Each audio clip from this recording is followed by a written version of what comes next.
안녕하십니까, 김성봉입니다. 이번 만남에서는 양도소득세 제3편 과세 대상에 관하여 정리하도록 하겠습니다. 우리는 양도소득세의 4대 과세 요건에 관하여 정리하고 있는 중입니다. 지난번 만남에서는 그 1번 납세 의무자에 관하여 정리를 하였고요. 이번 만남에서는 그 2번 과세 대상에 관하여 정리하도록 하겠습니다. 물론 개별 세무상담은 세무사님께 하셔야만 할 것이고요. 그리고 세금과 관련된 수많은 동영상 자료들이 김박사 부동산 TV 유튜브 채널에 탑재되어 있으니까 필요한 경우 활용하시기 바랍니다.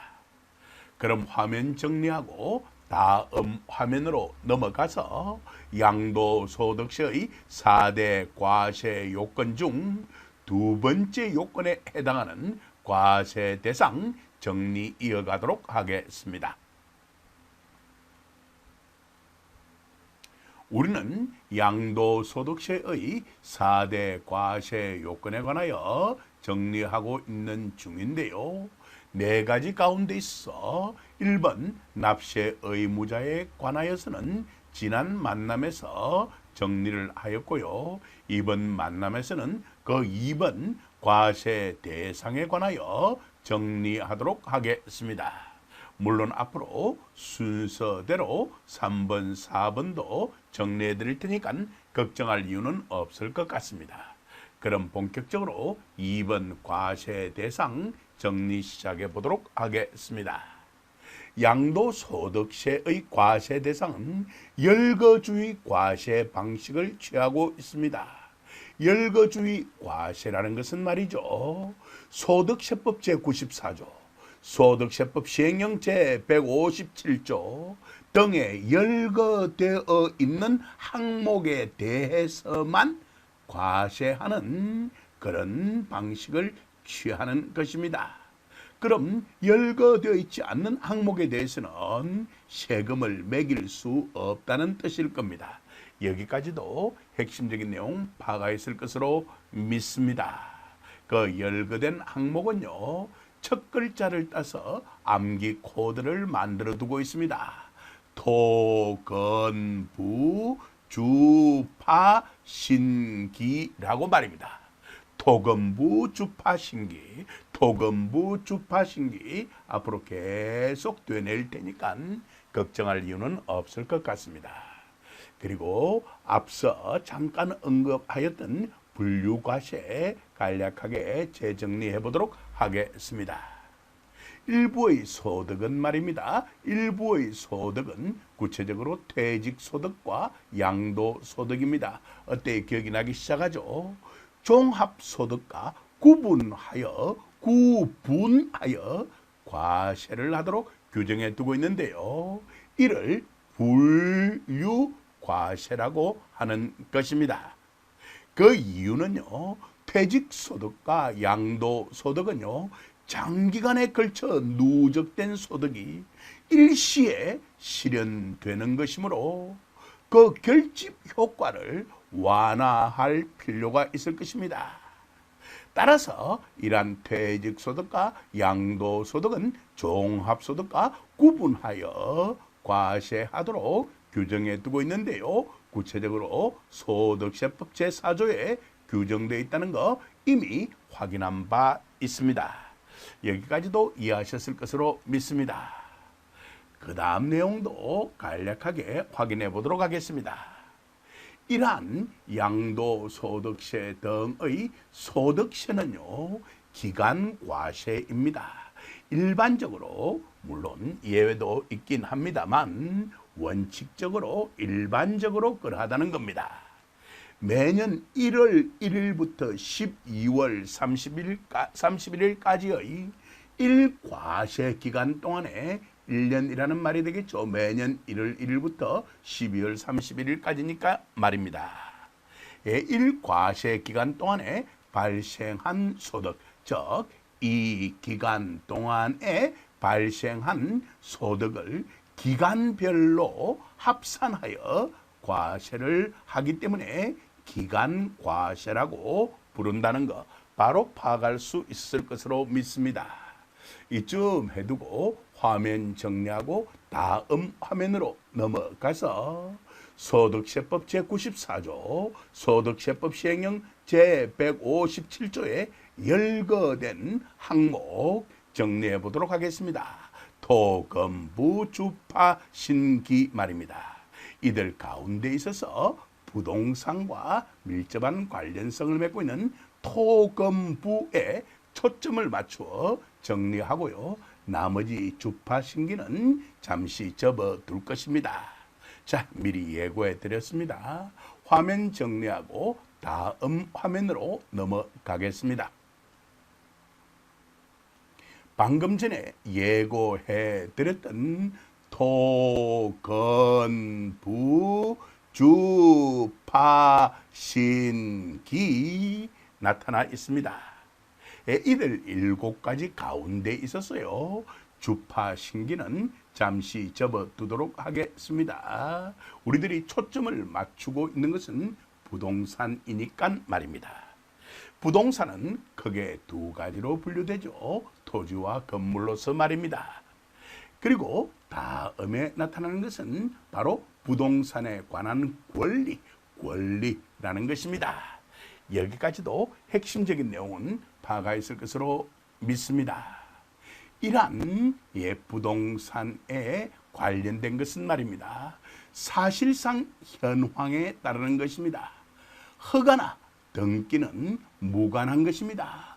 허가나 등기는 아무런 관련이 없습니다. 여기에 괄호 처리하도록 하겠습니다.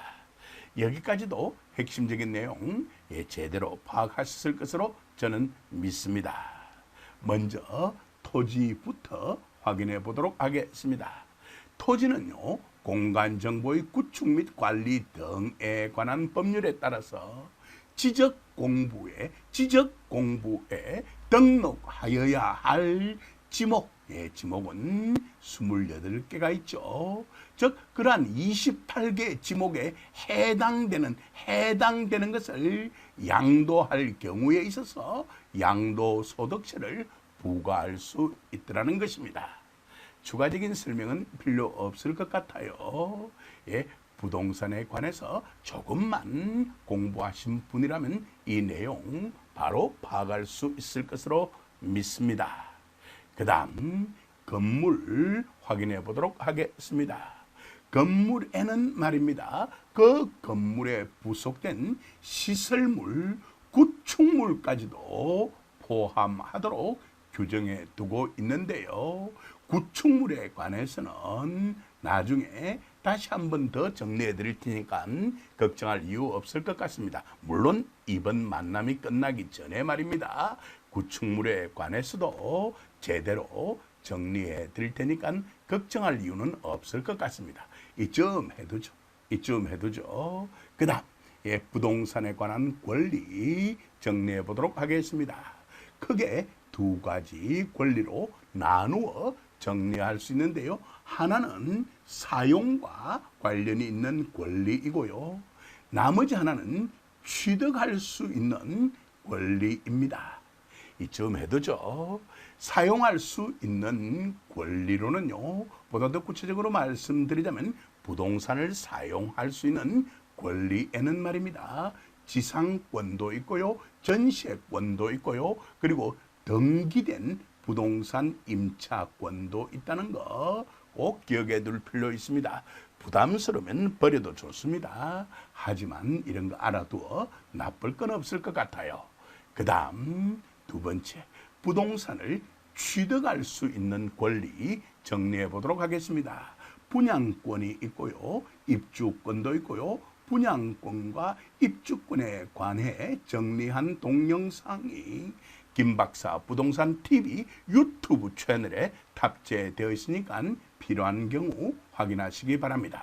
그리고 토지 상환 채권도 있고요, 주택 상환 채권도 있으며 뿐만이 아니라 계약금만 지급한 상태에서 양도하는 권리 등에 관해서도 양도소득세를 부과한다는 거 기억해 둘 필요가 있을 것 같습니다. 여기까지도 핵심적인 내용은 파악하였을 것으로 믿습니다. 이들 내용 가운데서 분양권에 관하여 법률 개정이 있었으니까 간략하게 재정리해 드리도록 하겠습니다. 이 내용 또한 제가 여러 차례 소개해 드렸기 때문에 필요한 경우 관련 동영상을 통하여 확인하시면 될 것 같습니다. 지금 우리는 양도소득세에 관하여 정리하고 있습니다. 자, 취득세의 경우라면 말입니다. 양도소득세는 아닙니다. 여기에 적혀 있는 것은 취득세의 경우라면 말입니다. 2020년 8월 12일 이후에 지금 우리가 정리하고 있는 양도소득세의 경우에서는 2021년 1월 1일 이후 취득한 경우부터 분양권 또한 주택수에 포함됩니다. 그럼 그 전에는 분양권이 주택수에 포함되지 않았다는 것을 바로 파악할 수 있을 것으로 믿습니다. 이건 대단히 중요한 내용이기 때문에 제가 자주 다루어 드렸고 여러분들도 잘 기억하고 계실 것으로 믿습니다. 자, 이로 말미암아서 기존 주택 보유를 하고 있는 경우 1가구 1주택 비과세 혜택 문제가 생기더라는 겁니다. 그럼 기존 주택을 한 채 가지고 있고 그리고 분양권 하나가 추가되면서 주택 수는 두 개로 간주되더라는 겁니다.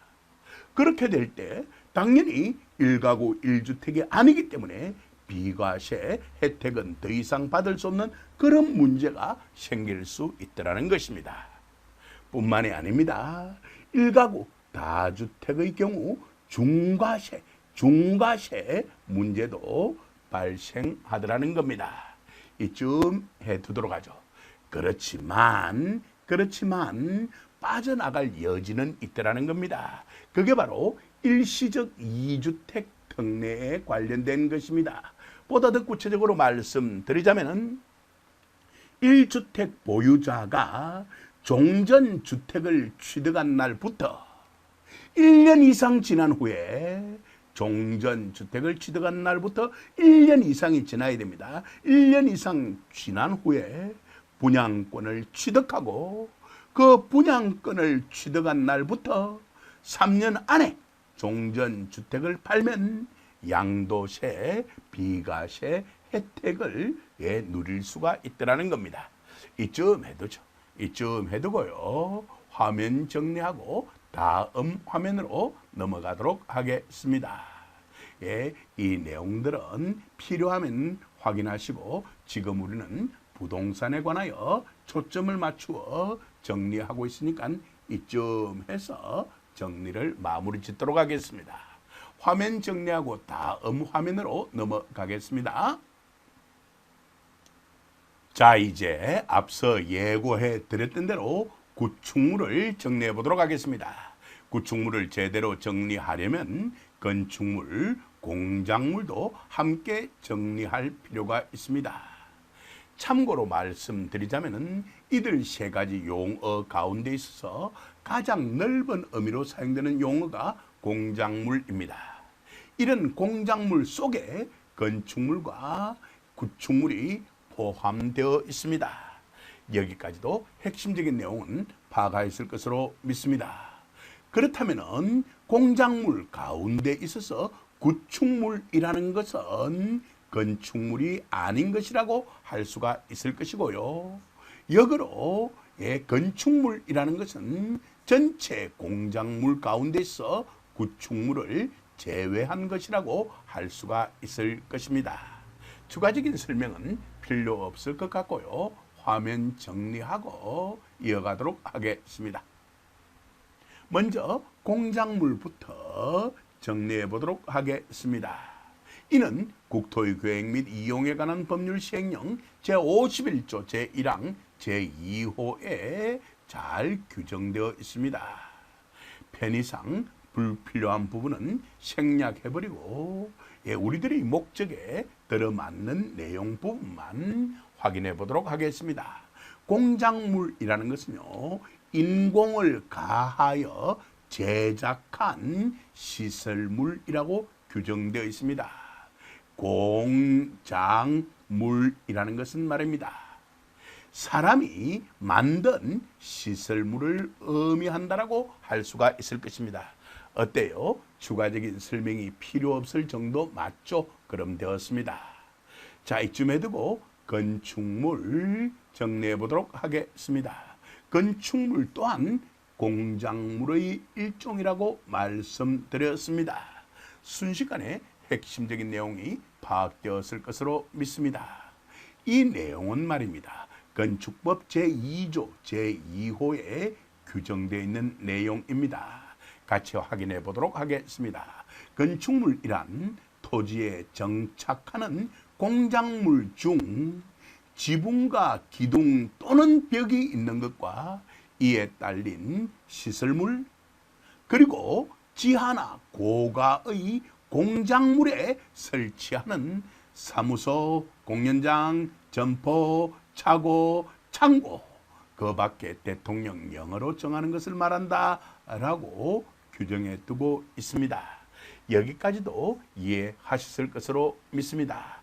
이제 구축물만 제대로 정리하면 될 텐데요. 이 내용은 기획재정부 예규 제267호 일반 유형 자산과 사회 기반 시설 회계 처리 지침의 4번에 나타나고 있습니다. 이는 2016년 1월 1일 시행된 것인데요. 4번 일반 유형 자산의 분류 중 2번과 3번 정리해 보도록 하겠습니다. 2번 건물 나타나 있습니다. 이게 바로 건축물에 해당하는 것이죠. 건물이란 청사, 관사, 아파트 등 건축법상 건축물, 딱딱 맞아떨어지고 있죠. 건축법상 건축물로서 토지에 정착하는 공작물 중 딱딱 맞아떨어지고 있죠. 지붕과 기둥 또는 벽이 있는 것과 여기까지 해당되겠죠. 부수되는 시설물을 말한다 라고 규정해 두고 있습니다.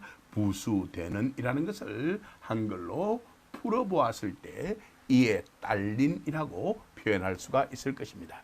여기까지도 이해하셨을 것으로 저는 믿습니다.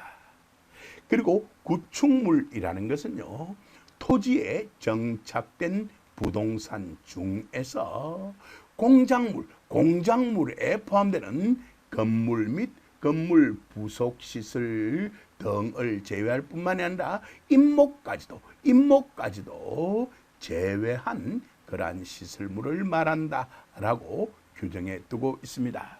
어때요? 추가적인 설명이 필요 없을 정도 맞죠? 예, 이런 것도 알아두어 나쁠 건 없을 것 같습니다. 이처럼 법령 규정을 이용하여서 정리해 둔다면 혼란의 소지가 거의 나타나지 않을 것 같아요. 이쯤 해두겠습니다. 그럼 화면 정리하고요, 마무리 짓도록 하겠습니다. 긴 시간 동안 경청해 주셔서 감사합니다.